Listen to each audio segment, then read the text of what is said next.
Joey, what is in the bottle? Let's talk about, I don't know. Probiotic Essentials. That's a good one. Let's talk about Probiotic Essentials. I got your back. All right. So Probiotic Essentials is one of the foundational products in our line. So what are probiotics? They are live microorganisms, typically bacteria, but can also be yeast, and they have health benefits.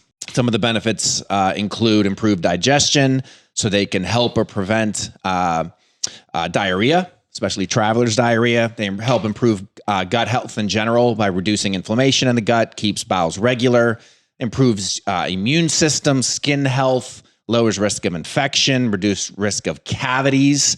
There's also increasing evidence that there's some link to mood imbalances via the gut-brain link. So there's a lot of benefits, and this is not meant to be a deep dive into those, but those are just the basics of why you would take a probiotic and what they do.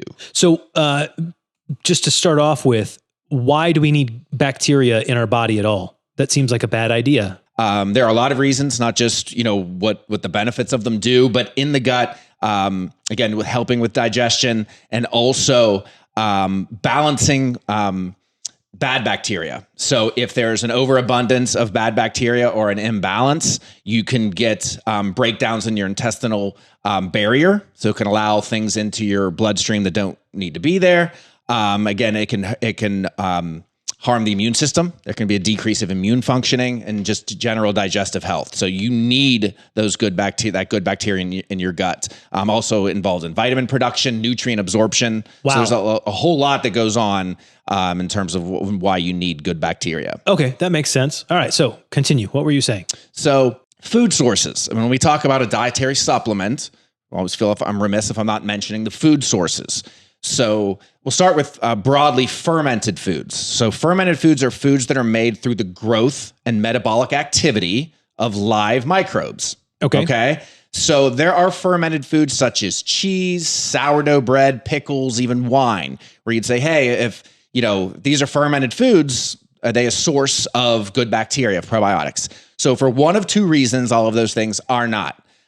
Reason one is the fermentation is being done by a bacterial strain that's not of benefit, either neutral, most likely neutral, or they are processed after the fact, via heat, typically, that kills the live bacteria. So for one reason or another, none of those, even though they're created through a fermentation process, they are not sources of good bacteria. Okay, so legitimate food sources, I think the one we all know of is yogurt. But also kefir, sauerkraut, kimchi, but a pretty limited list. Okay.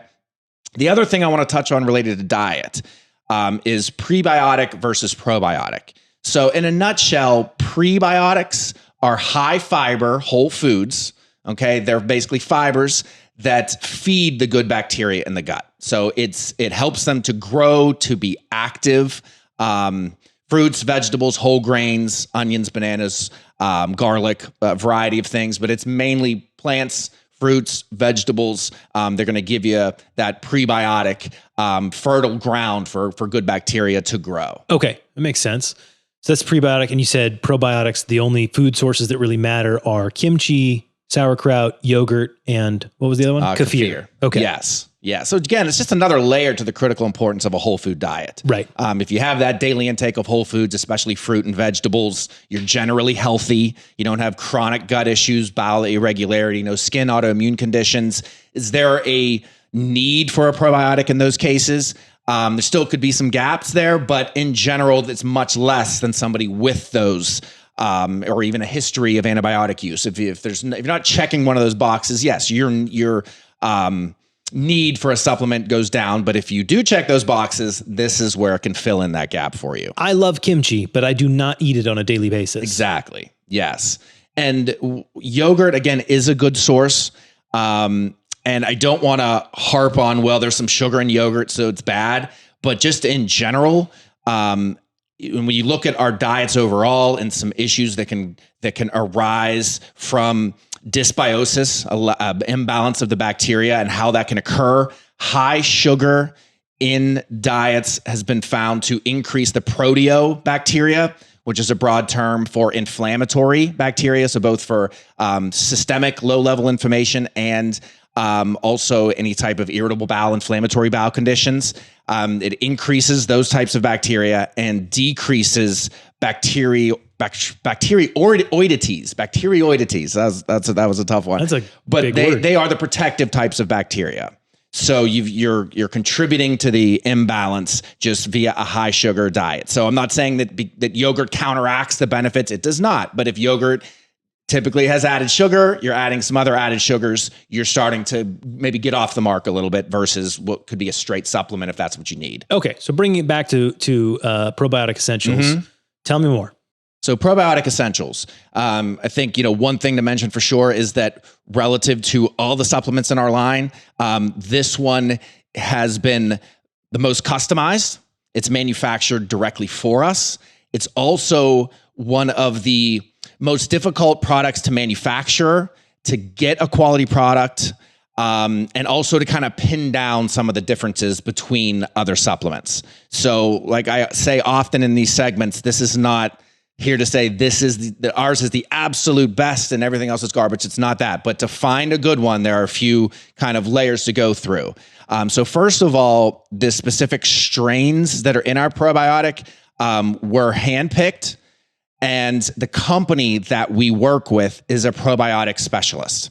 So again, that doesn't mean that because you're a manufacturing company makes many supplements that's inherently bad, but we go directly to a probiotic specialist. This is what they do. Everything from the upgrades they have in their lab, their air and handling system, they're CGMP certified. They gear everything towards the production of probiotics. So again, there are a couple just different levels here, and I'll go into a few different ones.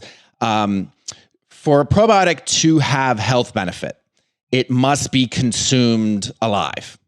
And I know that sounds obvious, but when you're looking at a label, there is no way to distinguish between live and inactive or degraded, broken down probiotics. There's no way to do that on a label. So you don't know for certain what you're getting from an active versus deactive standpoint. So ours are manufactured for viability, okay? And not just viability at the time of production, but what's critical here is shelf life viability, okay? So this is accomplished in our product, and I'll go into some of the differences using freeze drying. Okay. So we get that question a lot. Why aren't yours refrigerated?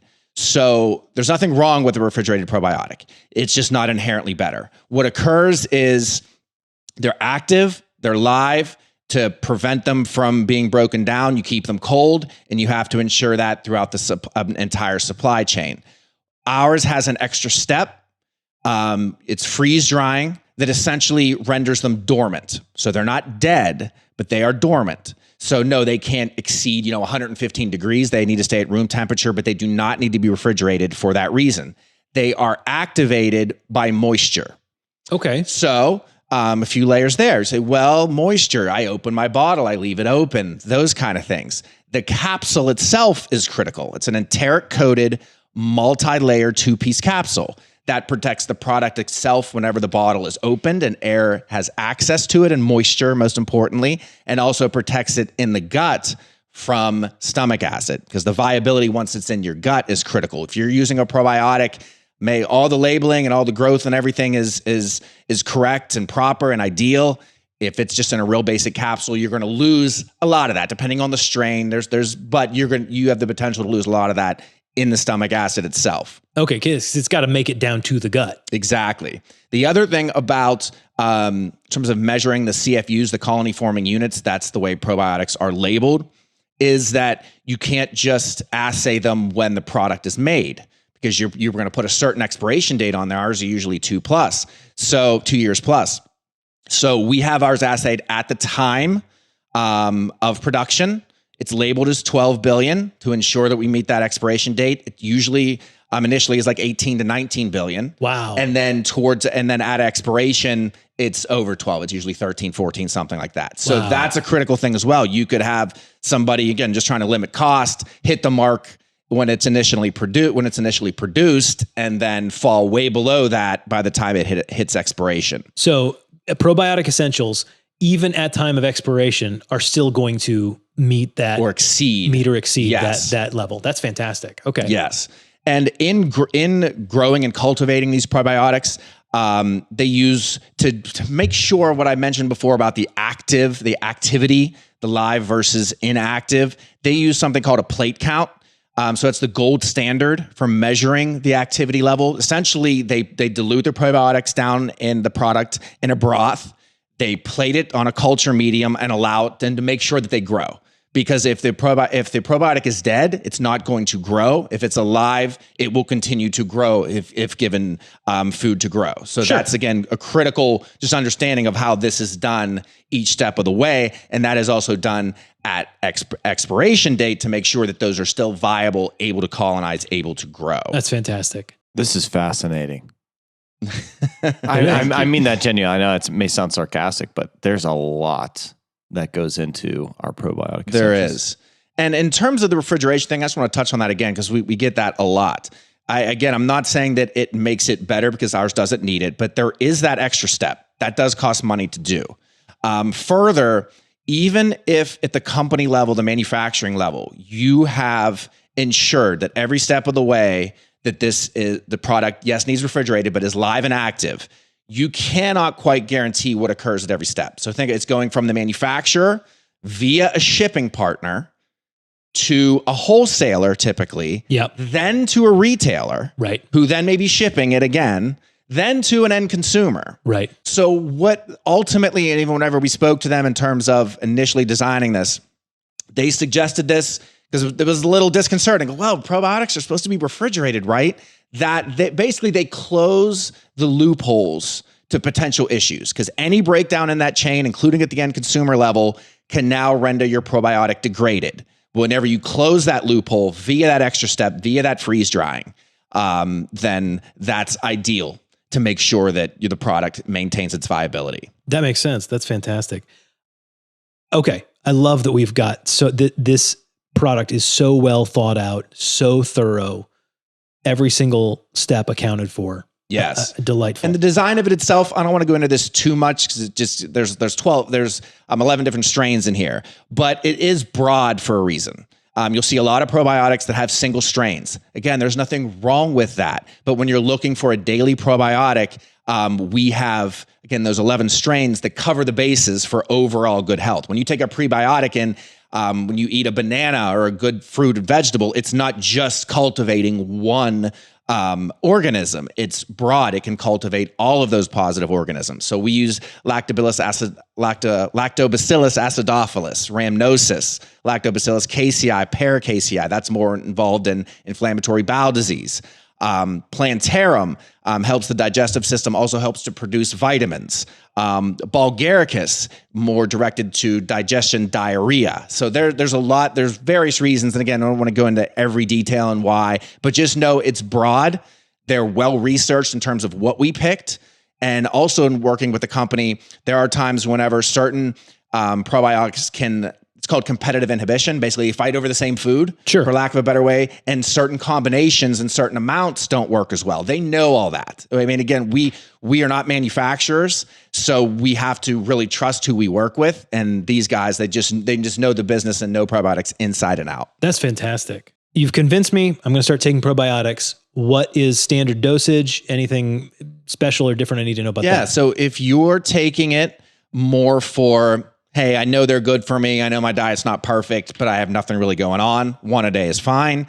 If maybe you're creeping more into the skin conditions, maybe a little bowel, any type of inflammatory, diarrhea, recurring things like that, then you go up to 1 twice a day. Okay. So it just depends what you have going on. Then if there's more serious conditions, more diagnoses, it alters from there. But just in general, if you're thinking about taking it, 1 for standard basic health. When you start getting into maybe you've had a history of antibiotic use, skin issues, like I said, digestive issues, go up to twice a day for sure. And is this one of those that is well served by taking it with food, or is it you fine, can take whatever? it either way. You don't maybe want to take it with a lot of acid at one time, so like an orange juice or something like that. But overall, they're meant to withstand that. It's not a problem. I see that recommendation broadly for probiotics. It doesn't really apply here because of the way, again, it's encapsulated. That is fantastic.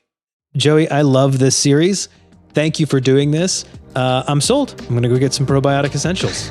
Sounds good. Thanks, Tyler.